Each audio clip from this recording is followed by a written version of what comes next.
તો ભગવાન શંકરનું સ્થાપન નહોતું, શિવજીનું સ્થાપન નહોતું.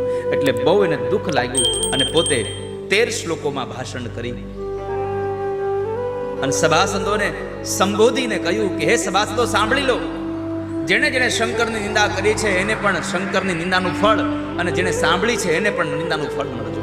અને પછી પોતે પોતાના જમણા પગના અંગૂઠામાંથી યોગાગ્નિ પ્રગટ કરી અને દેહને બાળ્યો, મૃત્યુ પામ્યા. કહો ને, આ કથા બહુ દિવ્ય છે. એટલે કહ્યું કે ભવાની જ્યારે પોતાના પિતાની ઈચ્છા વિરુદ્ધ ભગવાન સાથે લગ્ન કર્યા, એમાં દક્ષને એક વખત પ્રજાનો નાયક બનાવ્યો. સભા ભરી ભગવાન શંકર બેઠા હતા. બધા લોકો ઊભા થઈ ગયા, પણ દક્ષને આવવાની ખબર નહોતી એટલે ભગવાન ઊભા ન થયા. એટલે દક્ષ પ્રજાપતિએ ભગવાનનું અપમાન કર્યું અને પહેલો વહેલો વટ હુકમ બહાર પાડ્યો કે બધા જ દેવતાઓને યજ્ઞમાં ભાગ મળશે, શંકરને કોઈ ભાગ નહીં મળે. ભગવાન શંકરની નિંદા કરતો હતો એટલે શિવ કંઈ ન બોલ્યા, પણ નંદી આદિ ગણો હતા એ દક્ષની સામે વાકયુદ્ધ કરી રહ્યા હતા. એમાં સામસામા શ્રાપ દેવાયા, વાતાવરણ એકદમ તંગ બની ગયું હતું. એટલે ભગવાન શંકર સૌને લઈને નીકળી ગયા. પણ નીકળી ગયા પછીનો જે પ્રસંગ છે બહુ સરસ છે. ભગવાન શંકર પોતાના સ્થાનમાં આવ્યા, પણ પોતાના પત્ની ભવાનીને એક પણ વાત ન કરી. આ કળયુગના શંકરને આ બહુ સ્પર્શ કરે એવો પ્રસંગ છે કે સસરાના ઘરે ગયા પછી સસરાએ અપમાન કર્યું તો એ આવી અને પોતાની પત્નીને કાંઈ પણ એક પણ શબ્દ આડાવડો કીધો નહીં. અને અત્યારનો શંકર હોય તો સમજી ગયા ને. આ કથા આપણને ઉપદેશ કરે છે કે કદાચ આવી ઘટના આપણી હારે ઘટે તો આપણી પત્નીએ ફોન નહોતો કર્યો તમે એનું અપમાન કરજો ને. એટલે એનો ગુસ્સો, એનો ક્રોધ આપણે પત્ની ઉપર ન કાઢવો જોઈએ. ભગવાને કંઈ કીધું નહીં. અને આ બાજુ દક્ષે એક યજ્ઞ કર્યો કે જે યજ્ઞમાં કોઈકનું અહિત કરવા માટે હતું. અને આ સંસારનો નિયમ છે, તમે બીજાનું ખરાબ કરવા ઈચ્છો એટલે તમારું ખરાબ થાય ને થાય, એમાં સંશય જ નથી. ખાડો ખોદે એ જ સૌથી પહેલા અંદર પડે છે, બીજો તો પછી પડે. માટે ક્યારેય કોઈનું અહિત ન કરશો. પણ અહીંયા દક્ષે ભગવાનનું અપમાન કરવા માટે યજ્ઞ કર્યો અને એ યજ્ઞમાં બધાને આમંત્રણ આપ્યું, પણ પોતાની દીકરીને અને જમાઈને આમંત્રણ નહોતું આપ્યું. ખબર પડી ભવાનીને કે મારા બાપના ઘરે યજ્ઞ છે, એટલે એને ભગવાન શંકરને કીધું. તો ભગવાને આખી વાત કરી કે ભવાની, મારું અપમાન કરવા માટે યજ્ઞ છે એટલે આપણને આમંત્રણ નથી. ભવાનીએ કીધું કે તો ચાલો જઈએ, હું તમારી બે વચ્ચે સમાધાન કરી દઉં. ભગવાને ના પાડી કે જ્યાં આવકાર ન હોય ત્યાં જવું ન જોઈએ. એવા ઘરોમાં ક્યારેય ન જવું કે જ્યાં તમારા પ્રત્યે કોઈ ભાવ ન હોય, તમને ક્યારે આદર સન્માન ન હોય. એટલે ભગવાને ના પાડી કે ત્યાં જવાય નહીં ભવાની. પણ ભવાનીનું મન ન લાગ્યું એટલે ભગવાને કીધું એક કામ કરો, તમે જાઓ, હું નહીં આવું. ભવાની બાપના ઘરે આવ્યા છે નંદી આદિ ગણો સાથે. ત્યાં આગળ યજ્ઞ ચાલે છે. બ્રાહ્મણો વેદ મંત્રોના ઘોષ દ્વારા આહુતિઓ પાઈ રહી છે અને બધા લોકો સામા મળે પણ હસે છે. બેન મળી સામી સગી ઈ હસે છે. ભગીની મિલી બહુત મુસ્કાતા.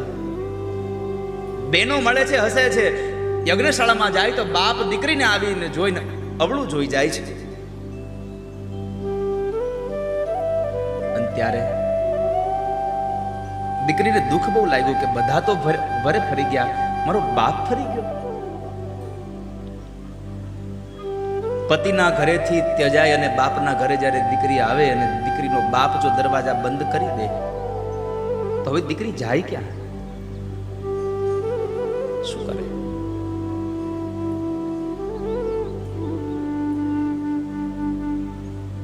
એટલે ભવાની ખૂબ દુઃખી થયા. રડતા રડતા મહેલમાં ગયા. કોઈ એને આવકાર નથી આપતું. અને એવા સમયે એક માં પ્રસૂતિએ ખાલી કીધું કે બેટા ભવાની આવી ગઈ દીકરા. આ કથાનો એકમાત્ર ઉપદેશ છે કે તમારો સમય ખરાબ આવશે ને ત્યારે બધા તમારાથી મોઢું ફેરવી લેશે, પણ તમને જન્મ દેનારી માં તમારાથી મોઢું નહીં ફેરવી શકે ક્યારેય. માં તમારાથી ક્યારેય અલગ નહીં થઈ શકે. દીકરો ગમે તેવો હોય, આનું ઘર. માં ભવાનીને માં પ્રસૂતિએ કહ્યું બેટા આવી ગઈ દીકરા. ખોળામાં મસ્તક રાખીને ખૂબ રડે છે. અને માં તો માં છે, બાપ અવળું ફરી ગયું પણ માં ન ફરી. કેમ? તો કે માં ભવાની રડે છે.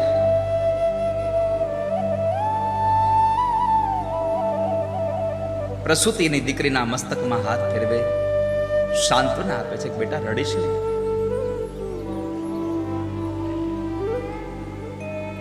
માં ચિંતા કરે છે. અને આ સંસારમાં માને જેટલી સંતાનોની ચિંતા થાય એટલી ચિંતા બીજા કોઈને થતી જ નથી ક્યારેય. માં ભવાનીને આમ સાંત્વના આપી ભવાની ઉભા થઈને ફરી પાછા યજ્ઞમાં આવે છે. યજ્ઞમાં આવી અને જ્યાં જુએ તો ભગવાન શંકરનું સ્થાપન નહોતું, શિવજીનું સ્થાપન નહોતું. એટલે બહુ એને દુઃખ લાગ્યું અને પોતે 13 શ્લોકોમાં ભાષણ કરી અને સભાસદોને સંબોધીને કહ્યું કે હે સભાસદો, સાંભળી લો, જેણે જેણે શંકરની નિંદા કરી છે એને પણ શંકરની નિંદાનું ફળ, અને જેણે સાંભળી છે એને પણ નિંદાનું ફળ મળજો. અને પછી પોતે પોતાના જમણા પગના અંગૂઠામાં તે છોડી દો, ત્યાગ કરી દીધો. હાહાકાર મચી ગયો. અને આ સમાચાર ભગવાન શિવને દેવર્ષિ નારદે આપ્યા કે તમારું ઘર ભાંગ્યું છે. ભગવાને કીધું ચિતા ભસ્માલેપ સ્મશાને સ્વા ક્રીડા, હું તો સ્મશાનમાં રહેવા વાળો છું, મારું ઘર ભાંગે જ નહીં. તો કહે છે એમ નહીં પ્રભુ, માં ભવાનીએ દેહનો ત્યાગ કર્યો અને પરમાત્માનો આખો રંગ બદલાઈ ગયો, ભ્રુકુટીનો વર્ણ બદલાઈ ગયો. અને પરમાત્માએ જટા ખોલી, એમાંથી એક લટને તોડી અને પથ્થર પર પછાડી વીરભદ્રને પ્રગટ કર્યા. અને વીરભદ્રને કીધું કે જાઓ, દક્ષનો યજ્ઞ વિધ્વંસ કરી નાખો. વીરભદ્ર સૈન્ય સાથે આવે છે. ભગવાન મહાદેવ તાંડવ નૃત્ય નાચે. આ બાજુ વીરભદ્રે આવીને દક્ષ પ્રજાપતિનો યજ્ઞ વિધ્વંસ કર્યો. કેટલાય ઋષિઓની દાઢી ખેંચી નાખી, કેટલાયના હાથ, કેટલાયના દાંત પાડી નાખ્યા. અને આવેશમાં આવી અને દક્ષ પ્રજાપતિનું યજ્ઞ જે મસ્તક હતું ધડથી ઉતાર લઈને યજ્ઞમાં નાખી દીધું. દેવતાઓ દર ભટકી રહ્યા. ભગવાન બ્રહ્મા પાસે ગયા. બ્રહ્માએ કઈ સેવા ન કરી, બ્રહ્માએ સહાય ન કર્યો. એમાં મારું કામ નથી, તમે વિષ્ણુને મળો. ભગવાન વિષ્ણુ પાસે ગયા તો ભગવાન વિષ્ણુએ કીધું તમે શિવ પાસે જાઓ, એનો ગણ છે. તમામ દેવતાઓને સાથે લઈ બ્રહ્મા અને નારાયણની આગેવાનીમાં તમામ ઋષિમુનિઓ દેવતાઓ ભગવાન શિવ પાસે ગયા. તો ભગવાન શિવ માં ભવાનીના શબને પોતાના ખભા ઉપર લઈ અને ઉત્તરથી દક્ષિણ, દક્ષિણથી ઉત્તર જઈ રહ્યા છે. અને એવા સમયે ભગવાન પ્રાર્થના કરે, પ્રભુ શાંત થાવ. શાંત ન થયા તો નારાયણ ભગવાને સુદર્શન ચક્ર વડે માં ભવાનીના શબના ટુકડા કર્યા. અને એ શબના ટુકડા જ્યાં જ્યાં પણ શરીરના ટુકડા આ ધરતીમાં પડ્યા ત્યાં ત્યાં શક્તિપીઠોની સ્થાપના થઈ. આજે વર્તમાન સમયમાં પણ એ બધી જગ્યાઓમાં માં જગદંબાની ઉપાસના થઈ રહી છે. અને એ ભવાની તમને જે ગતિ આપી રહી, ગતિસ્ત્વમ તમે કા ભવાની, માં તારા સિવાય મારું કોઈ ગતિ નથી. ભવાનીની પાસે પ્રાર્થના, ભગવાન શંકરને પ્રાર્થના કરી શાંત કર્યા. શિવજી શાંત થયા, વીરભદ્રને શાંત કર્યા. અને પછી ભગવાન નારાયણે ભગવાન મહાદેવને કીધું પ્રભુ દક્ષને સજીવન કરો, હવે એનો યજ્ઞ પૂર્ણ કરો. ભગવાને બકરાનું મસ્તક કાપી ધડ સાથે જોડ્યું, પ્રાણ પૂર્યો, ઊભો થયો. ભગવાન શંકરને જોઈ અને સ્તુતિ કરવા ગયો, બોલી ન શીખ્યો એટલે તાળીઓ પાડી. આપણું બધાનું આવું છે. આજે પણ આપણે શંકરના મંદિરમાં જઈને તાળીઓ પાડીએ છીએ ને, એ એટલા માટે પાડીએ છીએ કે ઓલા દક્ષે પાડી દે. પણ તાળીઓ પાડવાની જરૂર નથી. ભગવાનની સામે જઈને 2 વખત ખાલી બોલો, નમઃ શિવાય,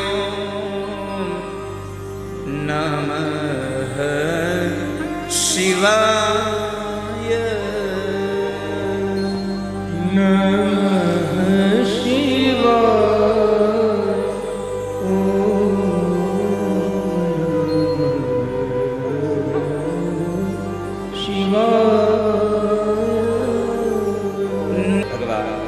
શંકરની પ્રાર્થના કરે, પ્રભુ શાંત થા.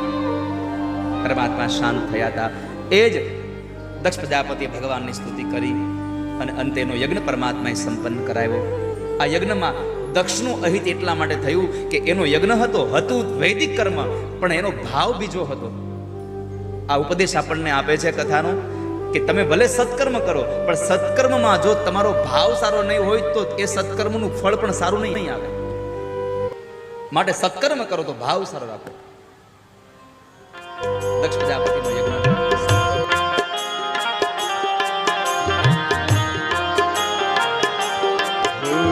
વિઠ્ઠલ વિઠ્ઠલ વિઠ્ઠલા હરિ ઓમ વિઠ્ઠલા વિઠ્ઠલ વિઠ્ઠલ વિઠ્ઠલા હરિ ઓમ વિઠ્ઠલા વિઠ્ઠલ વિઠ્ઠલ વિઠ્ઠલા હરિ ઓમ વિઠ્ઠલા વિઠ્ઠલ વિઠ્ઠલ વિઠ્ઠલા હરિ ઓમ વિઠ્ઠલા એ કોણે કોણે દીઠેલા હરિ ઓમ વિઠ્ઠલા કોણે કોણે દીઠેલા હરિ ઓમ